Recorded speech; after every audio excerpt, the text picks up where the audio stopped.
గణపతే నమః. శుక్లాంబరధరం విష్ణు శశివర్ణం చతుర్భుజం ప్రసన్నవదనం ధ్యాయే సర్వ విఘ్నోపశాంతయే. 25/7/2024 దినఫలం కార్యక్రమానికి స్వాగతం. ముఖ్యంగా చూసినట్లయితే కనుక ద్వాదశ రాశుల వారికి ఏ విధంగా ఉండబోతోంది అనే విషయాన్ని మనం పరిశీలిద్దాం.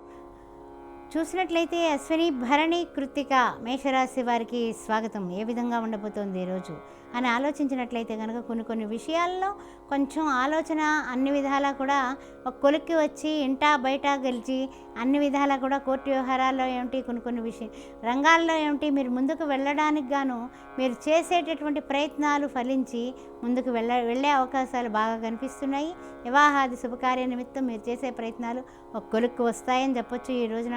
ఈ రోజున గురువుకు సంబంధించిన ఓం ద్రాం దత్తాత్రేయాయ నమః అని దత్తాత్రేయుని మీరు పూజించడం వలన పసుపు రంగు మిఠాయిలు 10 మందికి పంచడం వల్ల కూడా మీకు అనేకమైనటువంటి విజయాలు మీ సొంతం అవుతాయి. తదుపరి వృషభరాశి. ఈ వృషభరాశిలో ఉన్నటువంటి విశేషమైనటువంటి విషయం ఏమిటంటే ముఖ్యంగా కుజగురువుల కలయిక కనిపిస్తోంది. అయినప్పటికీ కూడా దీనిలో ఉన్నటువంటి కృతిక 2, 3, 4 పాదాలు అదేవిధంగా చూసినట్లయితే కనుక మనలో ఉండేటటువంటి పాజిటివ్నెస్ అభివృద్ధి అయ్యేటటువంటి ప్రయత్నాలు ఎక్కువ చేస్తూ ఉంటారు. ఆ పాజిటివ్నెస్లో అన్ని రంగాల్లోని కూడా ఆర్థికమైన పరిస్థితులు కాస్తంత అద్భుతమైనటువంటి అవకాశాలుగా వచ్చి కొంచెం లాభాలు గడించి ఆనందంగా ఈరోజు మొదలు పెడతారని చెప్పొచ్చు. అదేవిధంగా ఓం శ్రీ సాయిరామ్ అని తెల్లటి బట్ట మీద బియ్యంతో 41 రోజులు ఓం శ్రీ సాయిరామ్ అని మీరు ఎప్పుడైతే బియ్యంతో చేస్తారో తప్పనిసరిగా తండూలార్చన అంటారు, అది చేయండి. అద్భుతం, మీ ఇంట్లో తప్పనిసరిగా శుభకార్యం నిర్విఘ్నంగా నెరవేరుతుంది. తదుపరి మిథున రాశి. ముఖ్యంగా వీరికి సంబంధించిన కొన్ని విశేషాలు ఏమిటంటే కనుక చాలా పనులు చేస్తున్నాము మనము, కానీ ఈవేళైనా మంచి రిజల్ట్ వస్తుందా అని ఆలోచన చేస్తూ ఉంటారు. తప్పనిసరిగా ఈవేళ మంచి శుభవార్త వింటారు. మీ రంగాలలో వైద్యంలో ఉన్నా వ్యాపారంలో ఉన్నా ఏ రంగంలో ఉన్నా సరే ఈవేళ మీకు ఉన్న స్థితి నుంచి ఉన్నత స్థితికి మంచి వార్త వినేటటువంటి అవకాశం కనిపిస్తోంది. అందువల్ల ప్రయత్నాలు ఇంకొంచెం ముమ్మరంగా చేయండి.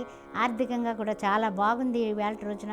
అదేవిధంగా ఓం ద్రాం దత్తాత్రేయాయ నమః శివాయ గురవే నమః అన్నది తప్పనిసరిగా మీకు ఎన్నిసార్లు వీలైతే అన్నిసార్లు పఠించడం. అదే కాకుండా చక్కగా గురువుకు సంబంధించిన బెల్లం అన్నం పరవాన్నం చేసి ఆ యొక్క గురువుకి సమర్పించి అది ప్రసాదంగా ఇంటిలో పాతి స్వీకరించడం చెప్పదగిన సూచన.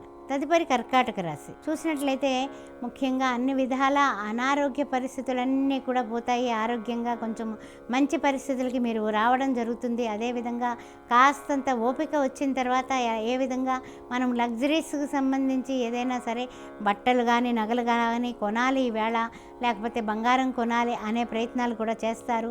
ఏదైనా శుభకార్యాల నిమిత్తం కూడా బయటకు వెళ్ళాలనే ప్రయత్నాలు చేస్తారు. అన్ని విధాలా కూడా విజయవంతంగా మీరు ముందుకు పెడతారు. ఓ నమో నారాయణాయ అనుకుని పూజించి తప్పనిసరిగా ఈ రోజున వారికి సంబంధించినటువంటి మంచి జాజిపూల మాలతో విష్ణువుని లక్ష్మిని అలంకరించి గులాబీలతో పూజించి చక్కగా ప్రసాదం వడపప్పు ఆ తర్వాత పానకం నివేదన చేయండి. అద్భుతంగా ఉంటుంది మీకు. తదుపరి సింహరాశి. ముఖ్యంగా చూసినట్లయితే సింహరాశి వారికి ఈ రోజున చెప్పాల్సినటువంటి విషయం ఏంటంటే మఘ పుబ్బ ఉత్తర ప్రథమార్థం అన్ని రకాలుగానే కూడా మీ ఆలోచనలు ముందుకు వెళ్ళి సఫలీకృతమయ్యి ఈ వేళ రోజున మీకు అందాల్సిన డబ్బు అందేటటువంటి ప్రయత్నాలు ఫలిస్తాయి. తర్వాత ముఖ్యంగా సంతానాభివృద్ధి ఉంటుంది.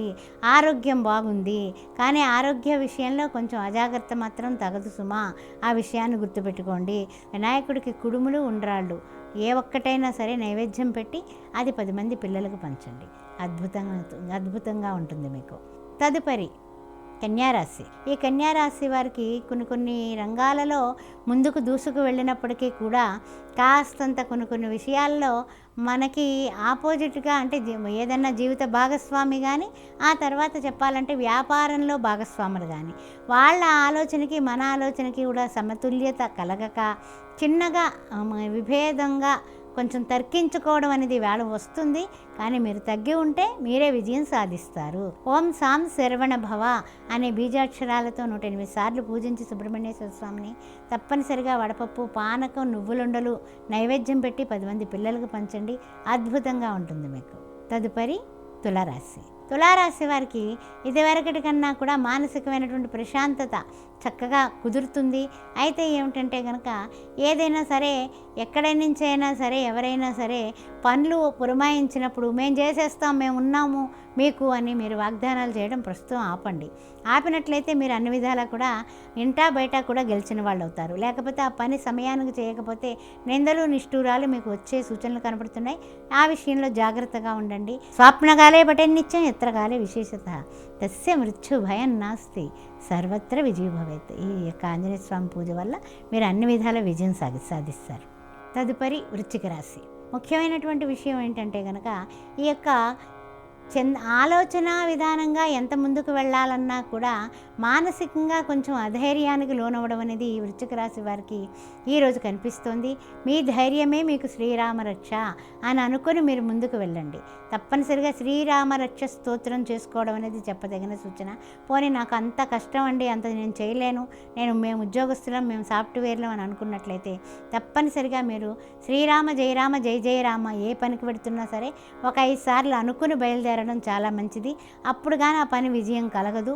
తర్వాత ముఖ్యంగా ఏమిటంటే కనుక ఈవేళ కోర్టు వ్యవహారాలకి కొంచెం వాయిదా పడితే బెంగపెట్టుకోవద్దు. వాయిదా పడినా పర్వాలేదు, మంచి రోజులు ముందు ఉన్నాయన్నది మీరు గుర్తించండి. తప్పనిసరిగా మీకు అన్ని విధాలా అనుకూలంగానే ఉంటుంది ఈరోజు. అయితే ముఖ్యంగా ఈ రోజున పానకం వడపప్పు రాముల వారికి నివేదన చేసినట్లయితే అన్ని విధాలా మీకు యోగదాయకంగా ఉంటుంది. తదుపరి ధనస్సు రాశి. ముఖ్యంగా ఈ రోజున అన్ని విషయాల్లోని కూడా ప్రశాంతంగా చిత్తంతో మీరు రోజు మొదలు పెడతారు. అదేవిధంగా చూసినట్లయితే కనుక ఈవేళ చేసేటటువంటి పనులన్నీ కూడా ఉత్తమోత్తమైనవిగా మీకే కాదు ఇంట్లో వాళ్ళు బయట వాళ్ళు కూడా మిమ్మల్ని పొగిడేటటువంటి సూచనలు కనిపిస్తున్నాయి. సంతానంలో ఒక మంచి వార్త వింటారు. అదేవిధంగా కొన్ని ఏదైనా సరే యుఎస్ వెళ్ళాలి లేకపోతే అబ్రాడ్ వెళ్ళాలని మీ ప్రయత్నాలు ఒక కొరుక్కే వచ్చాయి అనే విషయం వార్తగా మీరు వింటారు. అందువలన ఈ రోజున మీరు చేయాల్సింది పూజించాల్సిన దైవం ఏమిటి అంటే కనుక శివపార్వతుల్ని పూజించండి. శివాయ గురవే నమః. శ్రీ అమ్మవారు కాత్యాయనాయ విద్మహే కన్యాకుమార ధీమహి తన్నో దుర్గే ప్రచోదయాత్. అమ్మవారిని అయ్యవారిని పూజించండి. అద్భుతమైనటువంటి పరిణామాలు మీరు చెవి చూసుకుంటాయి మీ జీవితంలో. తదుపరి మకర రాశి. ముఖ్యంగా శని భగవానుడు రాశి ఇది అయినప్పటికీ కూడా ఏలినాటి శని దోషం వల్ల కొన్ని పనులు అడ్డంకులు, కొన్ని పనులు స్పీడ్గా అవ్వకపోవడం, కాస్త ఆశా నిరాశల మధ్య కాస్త కొట్టుమిట్లాడుతున్నప్పటికీ కూడా ఈ రోజు నాడు మీకు కొంచెం మంచి ఫలితాలు కనపడుతున్నాయి. అందువల్ల బీ పాజిటివ్గా ఉండండి. తప్పనిసరిగా ఏ రంగంలో ఉద్యోగంలో ఉన్నా, వ్యాపారంలో ఉన్నా, వృత్తుల్లో ఉన్నా కూడా మంచి శుభవార్త వింటారు. అదేవిధంగా ఇదివరకటికి మనకి తెలియనటువంటి ఆందోళన అంతా కూడా తగ్గి ఒక సమతుల్యత వస్తుంది. మానసికంగా కూడా ధైర్యం వస్తుంది. ధైర్యంతో ముందుకు వెళ్ళండి, విజయం సాధిస్తారు. ఈవేళ రోజున మీరు చేసుకోవాల్సినటువంటి నామం ఏంటంటే కనుక శ్రీమాతా శ్రీ మహారాజ్ఞి శ్రీమత్ సింహాసనేశ్వరి చిదగ్నిగుండ సంభూత దేవకార్య సముజ్జత. ఈ 2 వాక్యాలు లలితా సహస్రనామంలో ముందుంటాయి. అవి చేసుకొని ముందుకు వెళ్ళండి. అద్భుతమైనటువంటి పరిణామాలు మీకు వస్తాయి. తదుపరి కుంభరాశి. మీరు చేపట్టిన పనులు వేగవంతం కావడానికి, మీలో ఉన్నటువంటి పాజిటివ్నెస్ పెరగడానికి, మీలో ఉన్నటువంటి వాక్కు స్పీడు తగ్గడానికి కూడా మీరు చేసుకోవాల్సింది అతిగా మాట్లాడకుండా హితంగా మితంగా మాట్లాడండి. ఏ రంగంలో ఉన్నా సరే విజయం కలగాలంటే మీరు మీ నాలుకని చక్కగా భద్రపరుచుకుని మాట్లాడటం చేసుకోండి. ఈ రోజున శ్రీ వెంకటేశ్వర ఆశ్రిత జనాపాల కావవే మమ్మెప్పుడు కలిఖ్యావతార అనే వెంకటేశ్వర స్వామిని పూజించండి. తప్పనిసరిగా శ్రీ మహాలక్ష్మి పద్మావతి సమేత వెంకటేశ్వర స్వామిని పూజించి దీపం పెట్టుకుని బయటకు బయలుదేరేటప్పుడు ఉన్నమో వెంకటేశాయ అని అనుకుని వెళ్ళండి. తప్పనిసరిగా మీకు అన్ని విధాలుగా కూడా అశాంతి లేకుండా ప్రశాంతత చిక్కుతుంది, అనుభవంలో అవుతాయి. తదుపరి మీనరాశి. కొన్ని విషయాల్లో కొన్ని రంగాల్లో ఉన్నవాళ్ళు మనకి అందరూ మంచి వాళ్ళని మీరు నమ్మినటువంటి వాళ్ళు మనకి వ్యతిరేకంగా మాట్లాడుతున్నారు అనే విషయం మీకు తెలుస్తుంది వేళ రోజు. దానివలన మీరు మానసికంగా చిన్నగా బాధపడతారు. కానీ మీరు ఎప్పుడూ కూడా మానసికమైనటువంటి బలాన్ని కోల్పోకండి. మీ ధైర్యమే మీకు శ్రీరామ రక్ష. ఆ విషయం గుర్తుపెట్టుకోండి. మీ కర్తవ్యాన్ని మీరు చేసుకోండి. తప్పనిసరిగా నిమ్మకాయల మాల తీసుకొని దుర్గాదేవికి గుడికి తీసుకువెళ్ళి ఇచ్చి అక్కడ దీపం పెట్టుకుని రండి, తప్పనిసరిగా మీకు విజయం కలుగుతుంది. ఈ వేళ రోజున మీరు చేయాల్సింది ఏమిటంటే కనుక ఓం దుమ్ దుర్గాయ నమః, ఓం దుమ్ దుర్గాయ నమః అని 108 సార్లు అనుకుంటూ ప్రదక్షిణాలు చేయండి. అద్భుతంగా మీకు ఎవరైతే ఆటంకం కలిగించాలి, మీకు ఎవరైతే అశాంతి పాలు చేయాలని చూస్తున్నారో ఆ అశాంతులు మిమ్మల్ని దరిచేరవు.